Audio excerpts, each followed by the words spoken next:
Rabbi Skopp came here because I married Ben Levitch, and he wanted to be where I was. We were very, very close in our relationship, unusually close for a brother, kid brother and sister.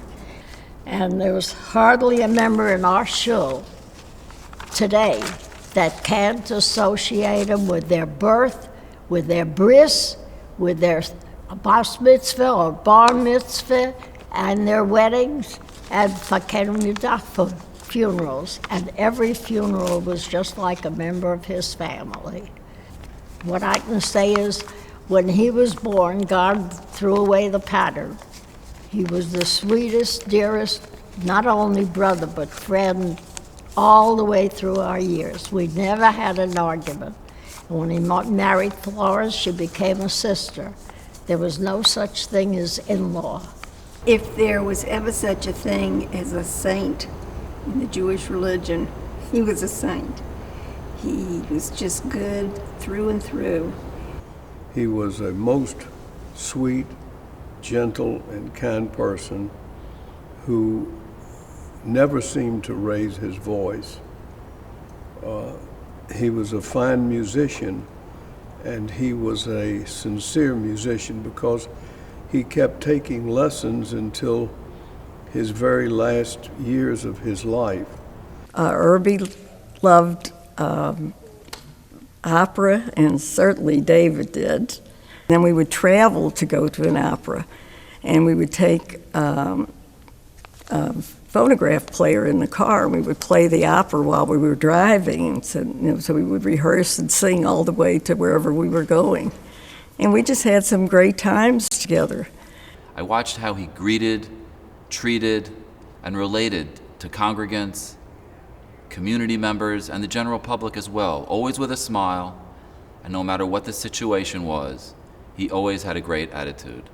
He was part of my wedding, and I have vivid pictures of him with his beautiful little black Cantor's hat on, and his davening in shul on Shabbos as well as on holidays.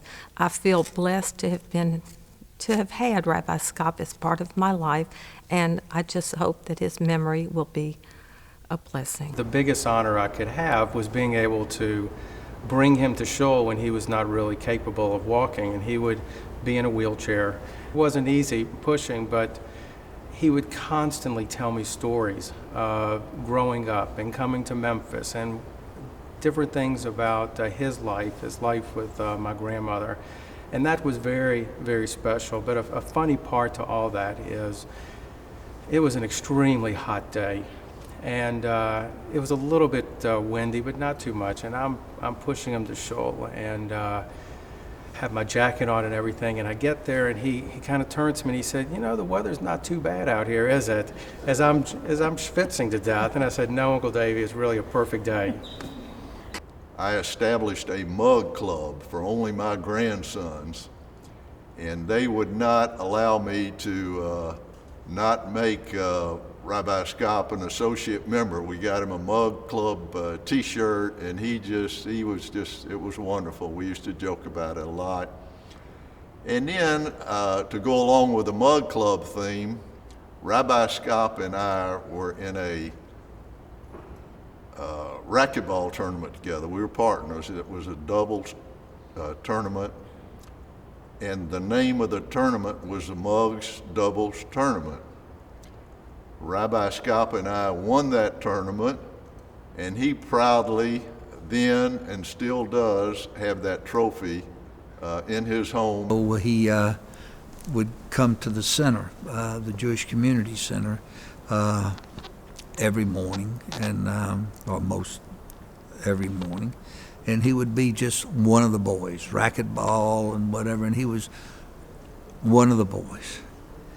And somebody said something in the locker room one day about Yiddish, and of course that was one of Dave's passions, was the Yiddish language, and that it shouldn't pass away. And somebody said something, and then for a number of weeks we had a Yiddish class in the workout room.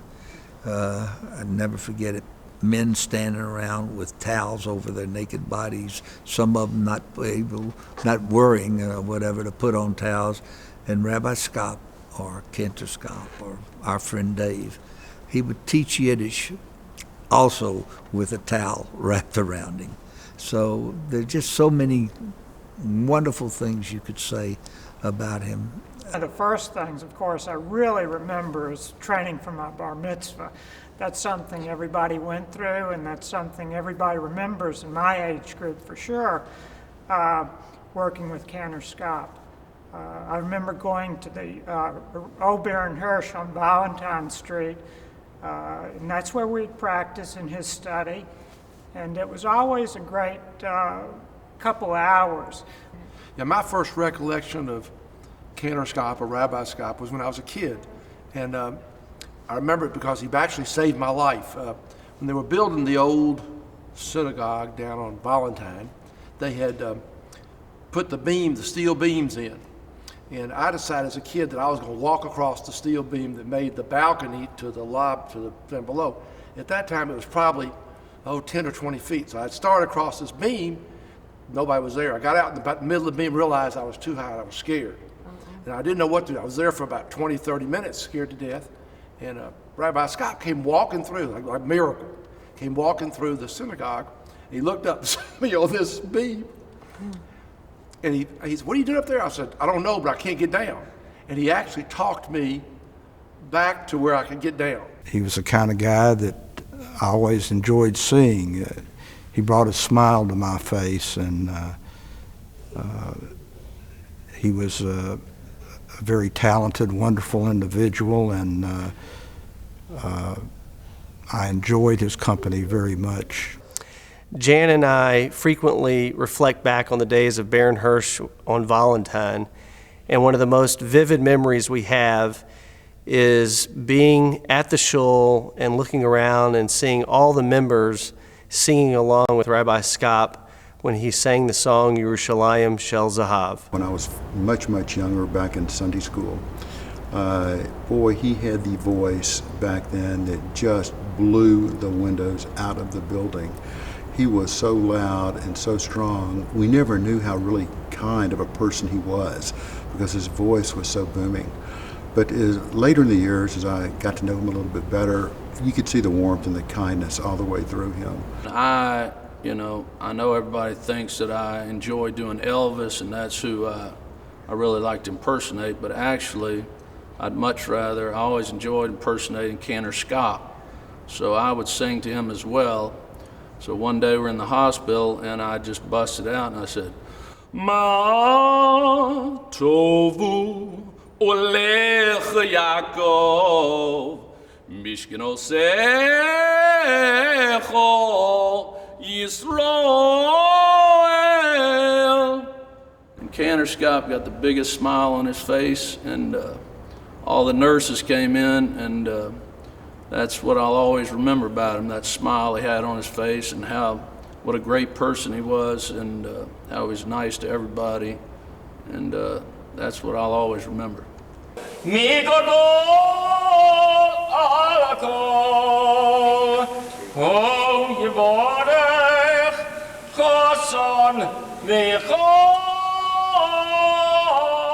My mother was very ill in the hospital, and almost every single day, without exception, Rabbi Skopp was there with us for several weeks at least.